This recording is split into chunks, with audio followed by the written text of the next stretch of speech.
Hello everyone, how are you? Allow me to greet you wherever you are at any time zone. Thank you for attending and watching this video, which actually we prepared for welcoming you all to attend the Reach Beyond Conference, which will be held by early December this year in Bali.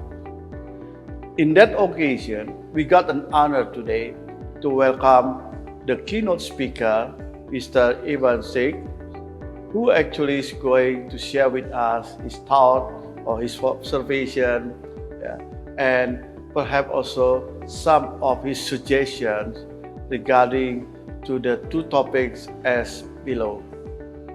Allow me start the discussion by introduce who actually Evan Steeg.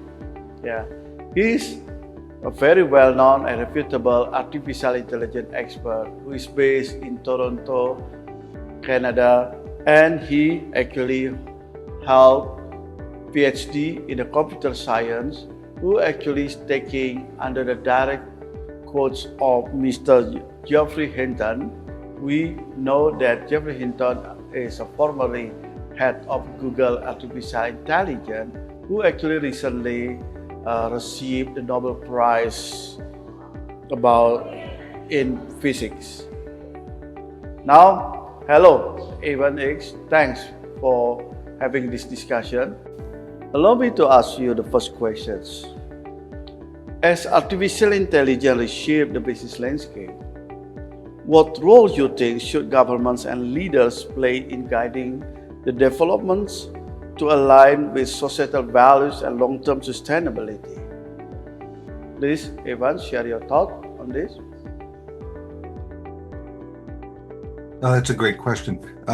Governments need to establish clear regulatory frameworks to ensure AI development aligns with the ethical standards and societal values, and that's particular to their society, right? So the framework for Indonesia or for Singapore will not necessarily be the same as that for Canada or South Africa or Germany, and that's important. Leaders should foster public-private partnerships to guide AI innovation responsibly.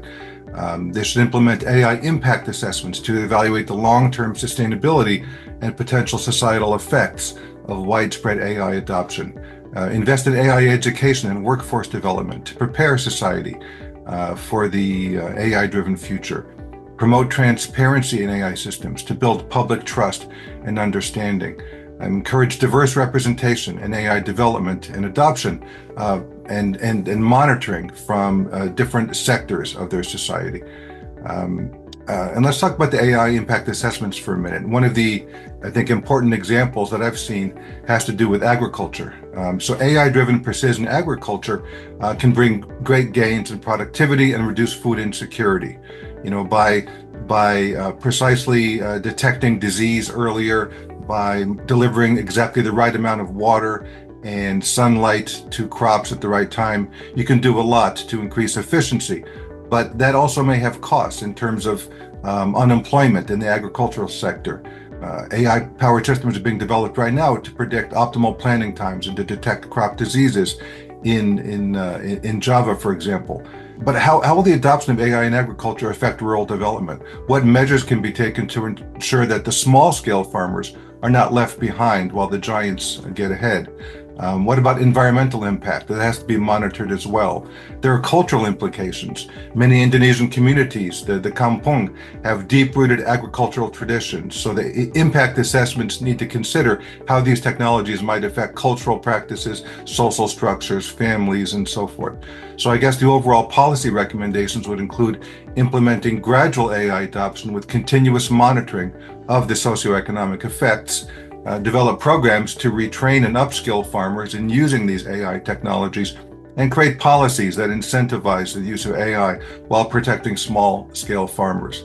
By conducting these thorough AI impact assessments, Indonesia and other Southeast Asian countries can harness the benefits of AI in agriculture and other sectors while mitigating the potential negative consequences on the unique societal and cultural landscapes. Thanks, Evan. Now, let me move to the question number 2. From the perspective point of view, What role you think does good governance play in preventing artificial intelligence from going unchecked and potentially causing unintended consequences? Well, governance is critical, of course, and governance is a shared responsibility among the developers and the users of advanced AI systems. And that includes government, that includes corporations, public and private sector, it includes individuals who use it. So I think number one is you have to establish clear accountability structures for AI decision-making within organizations. Implement robust data governance practices to ensure AI systems use high-quality, unbiased data. So it really begins with the data that's used to train these systems. Organizations need to develop comprehensive AI risk management frameworks to identify and mitigate the potential issues that are of most importance to their organizations and their stakeholders. Conduct regular audits of AI systems to ensure compliance with the laws, with ethical guidelines and regulations. Foster a culture of responsible innovation that prioritizes safety and social benefit and not just profitability or exciting computational science. Create cross-functional oversight committees to monitor AI development and deployment. So in other words, it shouldn't just be the data scientists, the computer people. It needs to include marketing and sales and finance. It needs to include policy people in government. It needs to include human rights and labor voices from a society and so forth. You need to implement continuous monitoring and feedback loops to address the emerging AI risks promptly. One of the examples I like, there's a company called Anthropic, and they've got this idea that others are adopting as well, but they call it constitutional AI, right? There's this idea that you can align an AI's behavior with a constitution defined by human principles, things like avoiding harm, respecting preferences, and providing true information. This constitution shapes how the AI acts. So you can use techniques like self-supervision and adversarial training. These are AI machine learning techniques to have the AI learn to behave according to its constitution, even without explicit human labeling or oversight for the data. You can develop constrained optimization techniques so that the AI pursues helpfulness and truthfulness under its constitutional constraints rather than seeking open-ended goals in the optimization. You can design the training data and the model architecture to encode beneficial behaviors and avoid unsafe or deceptive behaviors. So the goal of all this is to create AI systems that proactively want to be helpful, harmless, and honest. And that's what constitutional AI aims to make, AIs that align with the ethics and human values without needing to be explicitly controlled at every step. It's an ambitious goal. I like that goal, and I think other organizations will be adopting, hopefully, similar goals and programs.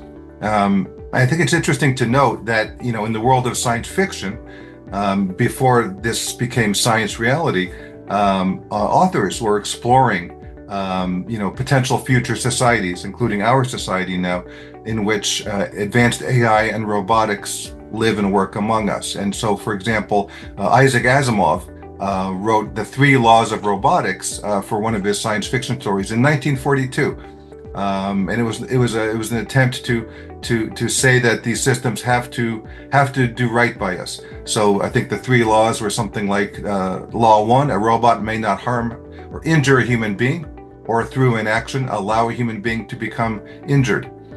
2, a robot must obey the orders given to it by human beings, except where those orders conflict with law number 1. And then law number 3, a robot must protect its own existence as long as such protection does not conflict with either the first or the second law. So, I hope that our AI lawgivers and regulators and developers today can adopt sort of similar ideas to keep us all safe, healthy, and productive. Thanks, Evan Steeg, for such an answer on 2 questions that I have already brought on the table. Now, let me turn my head to the audience. I would like to say thank you for all your time, and of course then, we are looking forward to welcoming you in the Reach Beyond 2024, both the audience and also you, Evan Steeg, in Bali in this early December. See you all. Good day.